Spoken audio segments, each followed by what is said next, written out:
Julie Bissonnette, toute nouvelle présidente de l'UPA Centre du Québec. Comment qu'on se sent, là? On vient d'être élu. Ouais, c'est gros, c'est gros. Je le voulais, le poste. Fait que c'est ça, je suis contente. C'est une grosse journée, je suis contente. Puis je vois surtout qu'est-ce qui est à faire. Fait que c'est encore plus motivant, là, les dossiers, les défis qui sont à venir. Fait que demain, ils vont avoir de l'ouvrage. Et on me chuchotait à l'oreille, c'est la première fois qu'une femme est présidente de l'UPA Centre du Québec. En plus. Puis ça, c'est vraiment. Pour moi, c'est une fierté, c'est sûr et certain, là, mais aussi pour montrer aux autres femmes en agriculture qu'on peut prendre notre place, puis qu'on peut. C'est ça, on fonce, puis on prend notre place, puis tout est possible. Évidemment, ben, c'est un peu comme une campagne électorale. C'était quoi vos promesses électorales? Les dossiers que vous voulez porter à la présidence, c'est quoi? Ben moi, j'étais présidente de la Fédération de la relève agricole du Québec auparavant. Donc, vraiment, la relève, l'avenir de l'agriculture, pour moi, c'est primordial. Là. Puis en même temps, on fait tout ça aussi pour ça. Fait que vraiment, les dossiers. Tu sais, je veux que l'agriculture soit positive, soit rayonnante. Puis c'est vraiment. C'est large, là. Ça touche à tout, mais je pense que c'est ça. Je veux vraiment faire ma part pour que l'agriculture se porte mieux. On sait qu'il y a des gros enjeux, là, fait que de mettre mon temps dans ces enjeux-là. Puis surtout de. Tu sais, oui, je suis la présidente, mais c'est un conseil d'administration aussi qui ont des forces. Fait qu'on va tous travailler ensemble pour les dossiers, pour les faire avancer, pour que les producteurs au bout de la ligne soient bien représentés, puis que nos enjeux soient entendus et défendus. Là. Vous avez mentionné ça au début de l'entretien, dans le fond, porter les dossiers des femmes. Est-ce que c'est encore une problématique? Y a-t-il encore des obstacles à la présence des femmes en agriculture? Bien, sur les fermes, tu sais, on a bien beau dire des fois que non, tout est facile, là, mais des fois, on entend souvent encore, ah, je peux te parler au patron, puis c'est pas mal nous aussi, là, on est deux là-dedans, mettons, à la ferme pour nous, là. Mais, tu sais, c'est tout le temps un petit peu, moi, je trouve, le côté de la confiance, le côté de, tu sais, ben, pas juste en agriculture, on l'entend souvent, là, tu sais, aller à un poste, puis, ah, ben, je suis bonne, j'ai les compétences, puis je vais pas être capable. Tu sais, je trouve ce côté-là, ben, c'est ça, c'est un peu partout, là, c'est pas juste en agriculture, fait que moi, c'est pour ça que ça prend du courage, il faut le faire, là, puis c'est pas évident, mais ça montre que tout est possible, là. Évidemment, bon, vous êtes productrice au niveau laitier. Il y a des gens de différents types de production, de faire travailler ces gens-là ensemble. Et je ne dis pas que c'est des concurrents loin de là, mais des fois, c'est des enjeux différents. Comment qu'on délie ça, de faire travailler des gens d'horizons différents comme ça?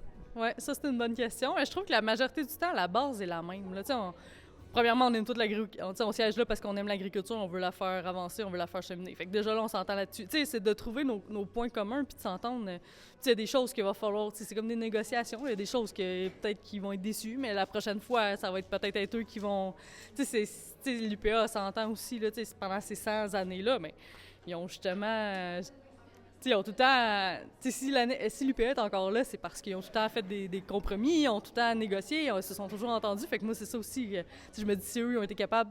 Il y avait des gros enjeux dans le temps encore là, mais ils sont différents. Là, fait que collectivement, il y a moyen de s'entendre puis il y a moyen de cheminer tout vers l'agriculture. Et y a-t-il un message que vous voulez lancer dès le départ de votre mandat comme présidente aux élus? Je me demande si on n'est pas dans sa circonscription André-la-Montagne, où on est proche, là, on est à la frontière. Y a-t-il un message que vous voulez lancer aux ministres et aux élus en général, tant au niveau québécois, canadien, puis municipaux aussi? Oui.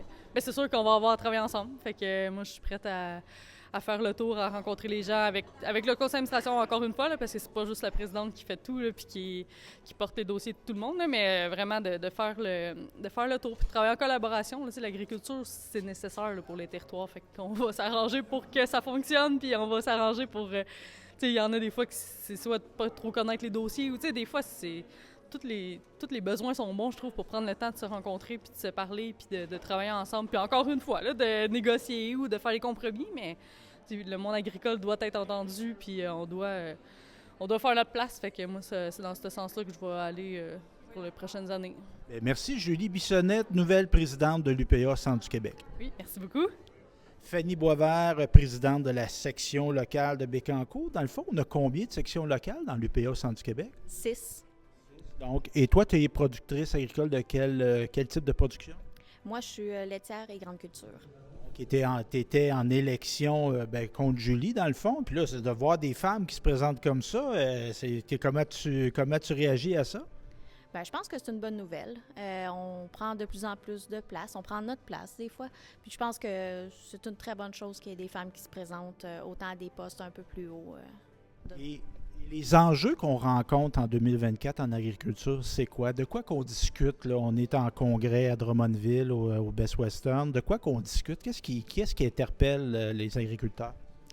Bien, c'est sûr que le côté monétaire est un grand enjeu en ce moment avec la difficulté de nos producteurs, de certaines productions qui ont beaucoup plus de difficultés, comme le maraîcher, qui ont, avec le changement climatique, vont avoir un peu plus de difficultés.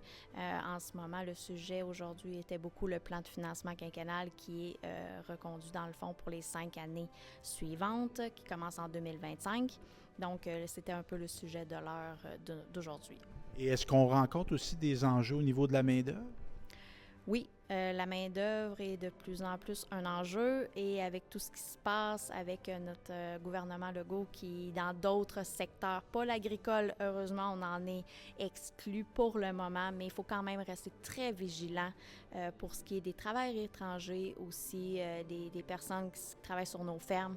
Il faut être vigilant des règlements qui peuvent peut-être changer à tout moment, à mon avis.